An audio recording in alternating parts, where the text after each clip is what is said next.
ఆయన ఎందుకు కూర్చున్నాడు అని అంటే, ఆయన ఏదో టైంపాస్కి కూర్చోాలా, యేసు ప్రభు ఎలా ఉంటాడో చూడాలి అని కూర్చున్నాడు.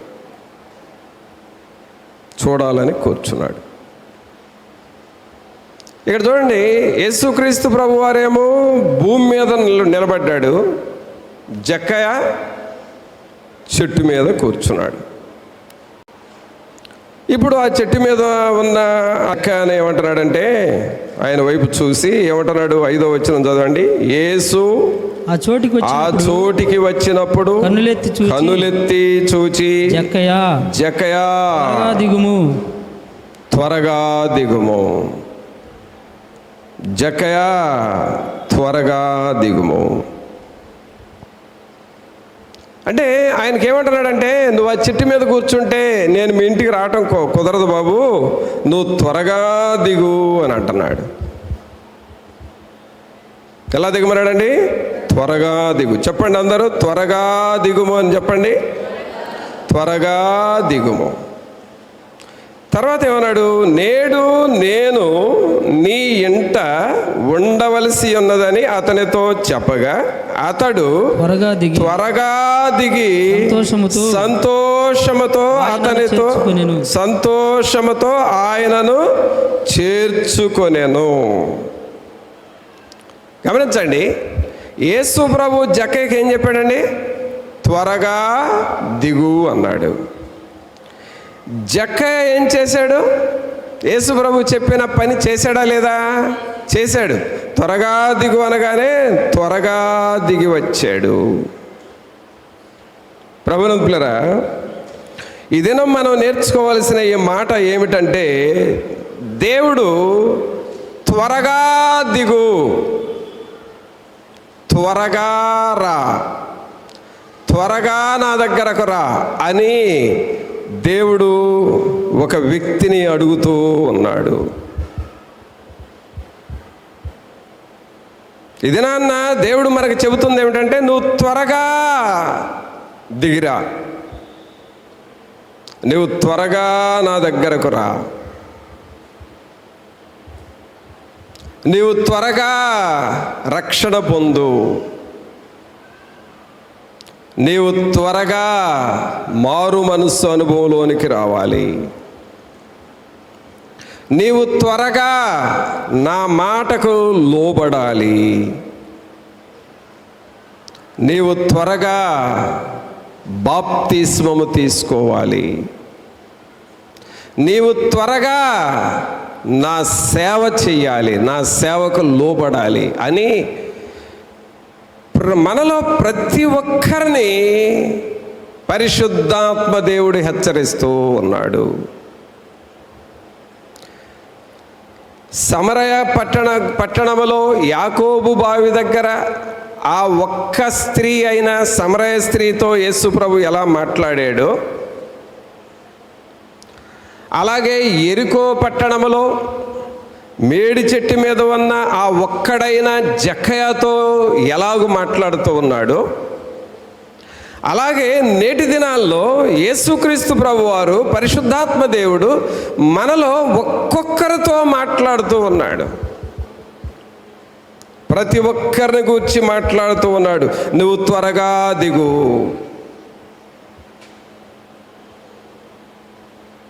అనగా దేవుడు నిన్ను త్వరపెడుతూ ఉన్నాడు నీ పనులు చేయటానికి, నిన్ను ఆత్మలో వృద్ధి పొందించటానికి, ప్రభువులో బలపరచబడటానికి మనల్ని త్వరపెడతా ఉన్నాడు.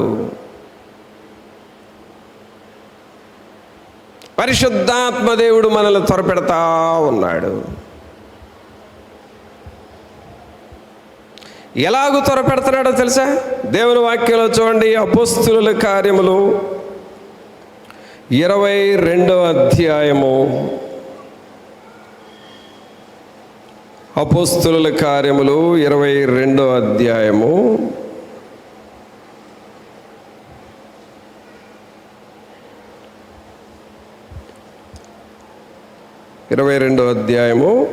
16వ వచనం నుండి చదవండి.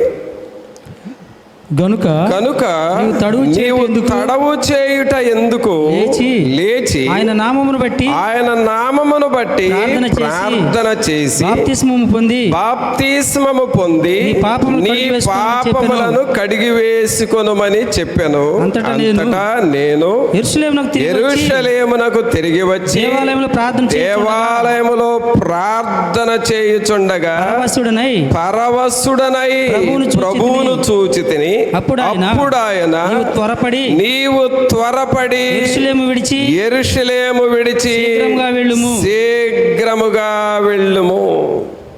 గమనించండి, ఇక్కడ పరిశుద్ధాత్మ దేవుడు ఈ సౌలును లేక ఈ పౌలును త్వర పెడతా ఉన్నాడు.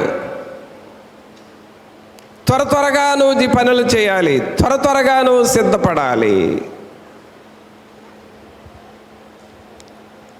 ఎందుకు ఈ సౌలు ఇక్కడ ఏం చేస్తున్నాడంటే 16వ వచనంలో నీవు తడవు చేయుట ఎందుకు ఏమంటాడండి? నీవు తడవు చేయుట ఎందుకు? తడవు అంటే అర్థం ఏంటి? ఏమిటండి తడవు అంటే అర్థం ఏంటి? ఆలస్యము, లేట్, ఆలస్యం చేయటం. పోయిన ఆదివారం ఈస్టర్ ఆరాధన రోజున మీకు ఒక మాట చెప్పాను. అదేంటి? ఆలస్యముగా స్త్రీలు వస్తే వాళ్ళు ఏం చేశారని విన్నాం. ప్రభువును చూడటానికి వాళ్ళు ఆలస్యంగా వచ్చారు. ఆలస్యంగా వచ్చిన తర్వాత ప్రభువు అక్కడ లేడు, కనబడలేదు. ఏం చేశారు? వాళ్ళు ఏడ్చారు. అంటే ఆలస్యము చేస్తే చివరికి ఏం కావాల్సి వస్తుంది? ఏడవాల్సి వస్తుంది. పిల్లలు గమనించండి, మనం ఏదైనా సరే ఆలస్యము చేసాము అని అంటే ఏడ్చే పరిస్థితి. అదేదైనా సరే ఎగ్జామ్స్ దగ్గరకు వచ్చినాయి, సరైన టైంలో చదవకపోతే ఆలస్యంగా చదువుతారు కానీ సరైన టైంలో ప్రారంభించరు. వాళ్ళు ఏదో వారం 10 రోజులు ఉందనగా బుక్ చదవటం ప్రారంభించారు అనుకో, ఆలస్యం చేశారనుకో, రిజల్ట్ వచ్చినప్పుడు ఫెయిల్ అయితే వచ్చేదేంటి? ఏడుపు.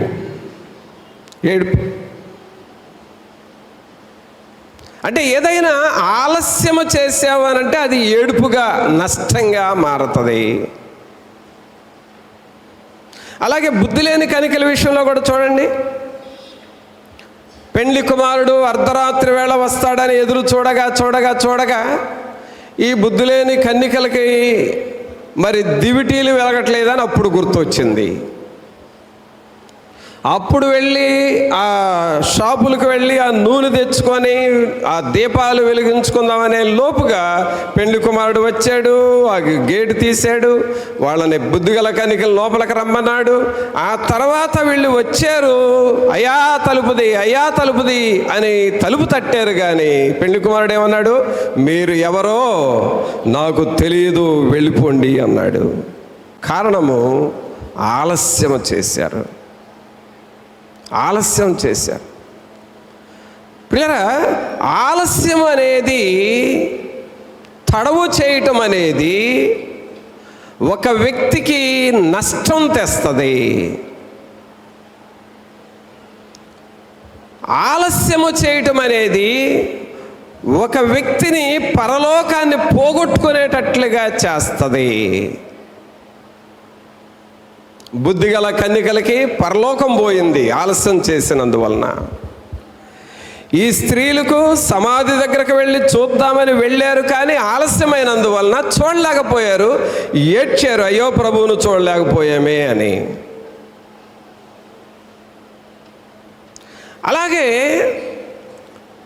బైబిల్లో మనం ఇస్సాకు విషయంలో చూస్తే ఇస్సాకుకి ఇద్దరు పిల్లలు. మొదట ఆయన పేరు ఏశావు, రెండో ఆయన పేరు యాకోబు. ఈ తండ్రి ఇస్సాకు ఏమడిగాడు? అయ్యా, నేను వృద్ధుడైపోయాను, ముసలుడైపోయాను, ఇక నేను చనిపోబోతున్నాను. అయితే చనిపోబోయే ముందు మీ చేతి వంటకం తిని మిమ్మల్ని దీవించాలని ఉంది నాకు. త్వరగా పోయి నాకు ఆహారం సిద్ధం చేసి తీసుకురా అని చెప్పాడు ఏశావుకి. సరే, ఆ మాట వాళ్ళ తల్లి విధి మరి రెబ్కా యాకోబుకి వంటకం చేసేసి త్వరగా పంపించేసింది. ఇప్పుడు ఇస్సాకు ఆ కుమారుని దగ్గరకు తీసి నువ్వు వేసావేనని అన్నాడు. సరే యాకోబుని అడిగాడు. ఆ తర్వాత యాకోబుని ఏం చేశాడంటే దీవించాడు. ఎవరు దీవించాడు? మొదట వచ్చిన వ్యక్తిని దీవించాడు. ఆ దీవెనలన్నీ అయిపోయిన తర్వాత ఏశావు వాళ్ళ తండ్రి దగ్గరికి వెళ్ళి, నానా నువ్వు చెప్పినట్టు కూర తీసుకొచ్చాను, నువ్వు తిను, నన్ను దీవించు అంటే, ఇదేంటయ్యా ఆలస్యం చేశావు, నేను ఆల్రెడీ దీవెనలన్నీ ఇచ్చేసాను, నా దగ్గర ఒక్క దీవెన కూడా లేదంటే అప్పుడు ఏడ్చాడు, తండ్రి నీ యొద్ద ఒక్క దీవెనైనా లేదా? నీ దగ్గర ఒక్క దీవెనన్నా లేదా? అప్పుడు తండ్రి ఇస్సాకు అంటున్నాడు, ఒక్క దీవెన కూడా నా దగ్గర లేదు. ఎందుకు లేదు అని అంటే, దీవెనలన్నీ నీ తమ్ముడు యాకోబుకి ఇచ్చేసా, ఇక నువ్వు ఆలస్యంగా వచ్చావు కాబట్టి ఒక్క దీవెన కూడా లేదు. మరి ఒక్క ఆశీర్వాదం అన్నా లేదంటే, నా దగ్గర శాపాలు ఉన్నాయి తప్ప ఆశీర్వాదం లేదు. ప్రభునంతులారా, ఆలస్యము చేసినందువలన ఏశావుకు దీవెనలు పోయినాయి. ఆలస్యము చేసినందువలన బుద్ధి లేని కన్యకలకు పరలోకం పోయింది. ఆలస్యము చేసినందువలన ఈ స్త్రీలకు పునరుద్ధారుడైన యేసయ్య కనబడలేదు. అందువలన వాళ్ళు ఏడ్చారు. ఆలస్యము యొక్క ఫలితాలు ఏమిటంటే, స్త్రీలకు ఏడ్పు వచ్చింది, బుద్ధి లేని కన్యకలకు పరలోకం పోయింది, ఏశావుకి ఆశీర్వాదం పోయింది.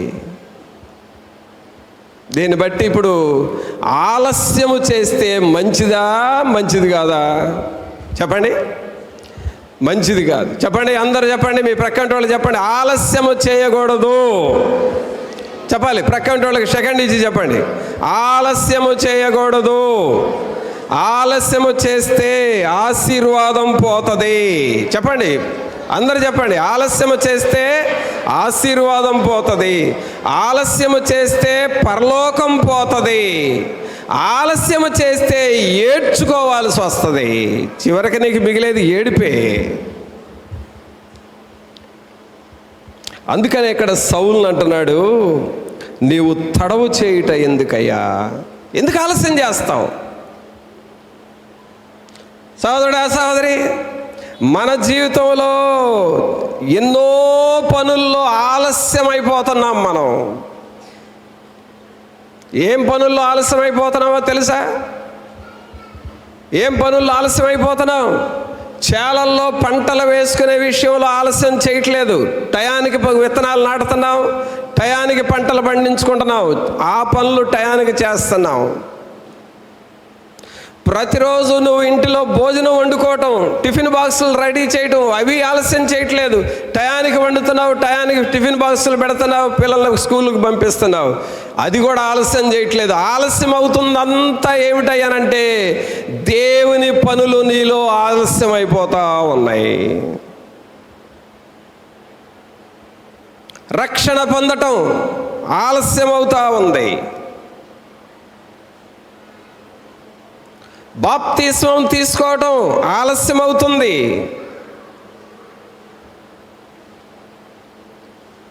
దేవుని పనిని చేసే విషయాల్లో ఆలస్యం అవుతుంది. దేవునికి లోబడే విషయాల్లో ఆలస్యం అవుతున్నాం.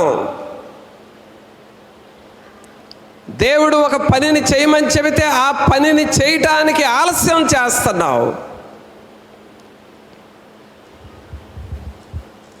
నేడని రేపని ఎల్లుండని వాయిదా వేస్తావు. నేటి రాత్రి నీ ప్రాణం పోతే ఏమైపోతావు? నేటి రాత్రి నీ ప్రాణం పోతే ఏమైపోతావు? తప్పట్లో కొట్టండి. రేపని ఎల్లుండని వాయిదా వేస్తావు. నేటి రాత్రి నీ ప్రాణం పోతే ఏమైపోతావు? నేటి రాత్రి నీ ప్రాణం పోతే ఏమైపోతావు? సహోదరా సహోదరి, నీ జీవితంలో ఆలస్యము చేయటము, వాయిదాలు వేసుకోవటము అలవాటుగా మారితే అది చాలా నష్టముగా మారుతుంది. నష్టాన్ని అనుభవిస్తాం మనం. అందుకనే ఇక్కడ సౌలుని అంటున్నాడు, 16వ వచనం చదవండి. నీవు తడువు చేయుట ఎందుకు లేచి, ఎందుకయ్యా నువ్వు తడవ చేస్తున్నావు? ఎందుకు నువ్వు ఆలస్యం చేస్తున్నావు? మనం అర్జెంటుగా చేయాల్సినవి, త్వరగా చేయాల్సిన పనులు ఏమనంటే ఆయన నామమును బట్టి ప్రార్థన చేసి. దేనికి త్వరపడాలండి మనం? ఆయన నామమును బట్టి ప్రార్థన చేసి బాప్తిస్మము పొంది నీ పాపములను కడిగి వేసుకొనుమని చెప్పాను. దేనికి తొందరపడాలి మనం? దేనికి మనం త్వరపడాలంట? ఆయన నామమును బట్టి ప్రార్థన చేయటానికి త్వరపడాలి. ప్రార్థన చేద్దామనగానే త్వరపడి నువ్వు ప్రార్థన చేయటం నేర్చుకోవాలి. తర్వాత ఎందుకు త్వరపడాలంట? బాప్తిస్మము పొందటానికి త్వరపడాలి. మారు మనసు పొందాలి, బాప్తిస్మం తీసుకోవాలి, దేవుని బిడ్డగా నువ్వు మారిపోవాలి. ఇది అర్జెంట్ మెసేజ్. నువ్వు వాయిదాలు వేసుకునేది కాదు ఇది. నువ్వు రేపని ఎల్లుండని వాయిదాలు వేసుకొని ప్రాణం పోగొట్టుకోవద్దు. ఆయన నామమును బట్టి ప్రార్థన చేసి బాప్తిస్మం పొంది నీ పాపములు కడిగి వేసుకొనుము. నీ ఇంటిలో ఉన్న శాపాలని కడిగి వేసుకో.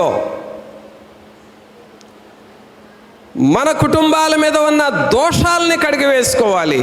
ఇది త్వరపడి మనం చేయాల్సిన పని. తర్వాత 17వ వచనంలో ఏమంటున్నాడంటే, అంతటా నేను యెరూషలేమునకు తిరిగి వచ్చి దేవాలయములో ప్రార్థన చేయుచుండగా పరవశుడనై ప్రభువును చూచితిని. అప్పుడు ఆయన నీవు త్వరపడి యెరూషలేము విడిచి శీఘ్రముగా వెళ్ళుము. నువ్వు త్వరగా వెళ్ళు, నేను నడిపిస్తున్నాను, నేను చూపించు ప్రాంతానికి త్వరగా వెళ్ళు, ఆలస్యం చేయొద్దు. ప్రభునందు పిల్లరా, మనము త్వరపడాల్సింది ఎక్కడయ్యానంటే ప్రభువు చెప్పిన పనిని చేయటానికి మనం త్వరపడాలి. మీ కుడి చేతులు పైకి లేపి బిగ్గరగా ఈ మాట చెప్పండి. ప్రభువు చెప్పిన పనిని చేయటానికి మనము త్వరపడాలి. ఆమేన్. దేనికి త్వరపడాలండి మనం? ప్రభువు చెప్పిన పనిని చేయటానికి త్వరపడాలి. ఎప్పుడు మనం ఆ విషయంలో నిర్లక్ష్యంగా ఉండకూడదు. ఎప్పుడు మనం ఆ విషయంలో నిర్లక్ష్యంగా ఉండదు. ప్రభువు నీకు చెప్పిన పనిని నువ్వు ఖచ్చితంగా చేయాలి. అంటే ఏంటి? నీ మనస్సులో దేవుడు నీకేదో ఒకటి ప్రేరేపణ ఇస్తాడు. ఇదిగో నా సేవ జరుగుతూ ఉంది కదా, ఈ సేవ కొరకు నువ్వు ఈ పని చెయ్యాలి అని దేవుడు నిన్ను ప్రేరేపిస్తాడు. ఆ ప్రేరేపణ రాగానే నేను దేవుని కొరకు ఈ పని చెయ్యాలి అని అనుకుంటావు. కానీ నిదానంగా దాన్ని తడవ చేయటం, ఆలస్యం చేయటం, వాయిదాలు వేయటం, ఆ తర్వాత అసలు మర్చిపోవటం జరుగుతుంది. ప్రభువు నీకు చెప్పిన పనిని కొంతకాలం గుర్తుంటుంది, ఆ తర్వాత వాయిదాలు వేస్తావు, తర్వాత అని వాయిదాలు వేస్తావు, ఆ తర్వాత మర్చిపోతావు. అసలు మర్చిపోయిన తరువాత నీకు నష్టం రెడీ అవుతుంది. ఇక దేవుడు నిన్ను ఒక పనిని చేయమని ప్రేరేపించిన తర్వాత మొదట వాయిదాలు వేస్తావు, ఆ తర్వాత మర్చిపోతావు, ఆ తర్వాత శోధనలు వస్తాయి. ఈ శోధనలు ఎందుకు వచ్చినాయో నీకు అర్థం కావు. కారణం ఏంటి అని అంటే దేవుడు నిన్ను చేయమన్న పని నువ్వు చేయనందువల్ల వచ్చిన శోధనలు. అందుకని ఆ విషయంలో త్వరపడాలి, వాయిదాలు వేయకూడదు. మనకండి మతిమరుపు అనేది అందరికీ ఉంటుందండి. అందరికీ మతిమరుపు ఉంటుంది. ఇప్పుడు మనం ఎంతమంది ఉన్నామా, మీలో ప్రతి ఒక్కరికి మతిమరుపు ఉంటుంది. ఎవరైనా మర్చిపోతాం. మర్చిపోవడం అనేది సహజం. ఈ మర్చిపోవటం అనేది జరుగుతుంది అనంటే, దేవుని పని విషయంలో నువ్వు అనుకున్నది మర్చిపోయావంటే అది చాలా నష్టంగా మారుతుంది మనకు. అందుకనే మనం మర్చిపోకముందే ఆ పనిని నువ్వు పూర్తి చేసుకోవాలి. తడవు చేయకూడదు, ఆలస్యము చేయకూడదు. ప్రభువు నిన్ను ఒక పని చేయమన్నప్పుడు, ప్రభువు నిన్ను ఒక స్థలానికి వెళ్ళి దేవుని వాక్యం చెప్పమన్నప్పుడు నువ్వు ఆలస్యం చేయకూడదు, త్వరగా నువ్వు లోబడాలి. ఒకవేళ రాత్రి నువ్వు పడుకున్నప్పుడు తెల్లవారుజాము లేచి ప్రార్థన చేయమనే చెప్పాడు అనుకో, నువ్వు త్వరగా లేచి ప్రార్థన చేయాలి, అంతేగాని వాయిదాలు వేసుకోకూడదు. రక్షణ పొందాలి, నువ్వు వాక్యం వింటున్నావు, రక్షణ పొందకుండా ఎంతకాలం నా సన్నిధికి వస్తావు, ఇంత వాక్యం వింటున్నావు, ఎందుకు నువ్వు రక్షణ పొందవని పరిశుద్ధాత్మ నిన్ను గుచ్చుతూ ఉంటాడు, హెచ్చరిస్తూ ఉంటాడు. నీవు వాయిదా వేయకూడదు, నువ్వు త్వరగా లోబడాలి. అనగా మన జీవితంలో మనం నేర్చుకోవాల్సింది త్వరగా చేయాలి, త్వరగా లోబడాలి, త్వరగా ప్రభు పనిని చేయాలి. అలాగూ మనం సిద్ధపడాలి. అందుకనే ఇక్కడ ప్రభు అంటూ ఉన్నాడు 18వ వచనంలో, అప్పుడు ఆయన నీవు త్వరపడి యెరూషలేము విడిచి శీఘ్రముగా వెళ్ళు, అక్కడ నన్ను గురించి నువ్వు సాక్ష్యం చెప్పాలి అని తర్వాత ఉంటుంది. అన్ని జనుల మధ్య నువ్వు నన్ను గురించి సాక్ష్యం చెప్పాలి. కావున ప్రభువును పిల్లరా, జక్కయ్యను ప్రభు అంటున్నాడు, నువ్వు త్వరగా దిగు. దేవుడు ఎప్పుడు కూడా నిన్ను త్వరపెడతా ఉంటాడు. మారు మనసు పొందు, రక్షణ పొందు. అదిగో వాళ్ళు చూడు ఎంత ప్రార్థన చేస్తున్నారో, నువ్వు కూడా ప్రార్థన చేయి. అదిగో వాళ్ళు చూడు ఎంత వాక్యం చదువుతున్నారో, నువ్వు కూడా వాక్యం చదువు. అదిగో ఆ సేవకుడు చూడు ఎంత ప్రయాసపడుతున్నాడో, నువ్వు కూడా వెళ్ళి సహాయపడు అని త్వరపెడతా ఉంటాడు ప్రభువు నిన్ను. నిర్లక్ష్యం చేయొద్దు, వాయిదాలు వేసుకోవద్దు, హృదయాన్ని కఠినం చేసుకోవద్దు. హృదయాన్ని కఠినం చేసుకునే కొలది నష్టాన్ని చూస్తావు తప్ప క్షేమాన్ని చూడలేవు. అందుకనే దేవుని మాటకు లోబడటానికి మనం త్వరపడాలి. అందుకనే జక్కయ్యను పిలుస్తున్నాడు, జక్కయ్య త్వరగా దిగు. తర్వాత ఏమనుంది, అతడు త్వరగా దిగొచ్చాడు. మరి ప్రభు నన్ను కూడా హెచ్చరిస్తున్నాడు, త్వరగా ఈ పని చేయని. మరి నువ్వు త్వరపడి చేస్తున్నావా? ఇంకా మనం త్వరపడాల్సిన విషయాలు ఏమిటో చూద్దాం. దేవుని వాక్యంలో నుండి దానియేలు గ్రంథం తీయండి. దానియేలు గ్రంథము 2వ అధ్యాయం తీయండి.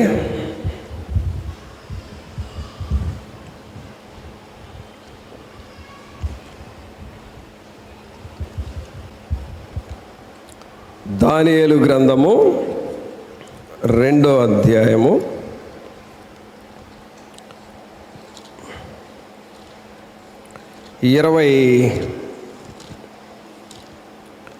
25వ వచనం చదవండి. కావున దానియేలు గ్రంథము 2వ అధ్యాయము 25వ వచనం. కావున ఆర్యోకు రాజునకు భావము తెలియజెప్పగల ఒక మనుష్యుని చెరపట్టబడిన యూదులలో నేను కనుగొంటినని రాజు సముఖమున మనవి చేసి దానియేలును త్వరగా రాజు సన్నిధికి తోడుకొని పోయెను. ఈ మాట అందరం చెబుదామా? దానియేలును త్వరగా రాజు సన్నిధికి తోడుకొని పోయెను. ఎక్కడికి తోడుకుపోయాడండి? రాజు సన్నిధికి. దానియేలును త్వరగా రాజు సన్నిధికి తోడుకొని పోయెను. అనగా ప్రియులరా, అక్కడ జరుగుతుంది ఏంటంటే, రాజుగారికి ఒక కల వచ్చింది. రాజుగారికి ఒక కల వచ్చింది. కల వచ్చింది కానీ ఆ కల వచ్చిన తర్వాత మనిషి కలత చెందాడు. మనకి కూడా చాలాసార్లు కలలు వస్తాయి. కలలు రాగానే కలత పడతా ఉంటాము, గందరగోళం అయిపోతాం. కొన్నిసార్లు మనకు వచ్చే కలలో మనుషుల్ని హడావుడి చేసేస్తాయి. అమ్మో కళ ఎలా వచ్చింది, ఏం జరుగుతుందో లేనిపోయిన టెన్షన్లు వస్తూ ఉంటాయి.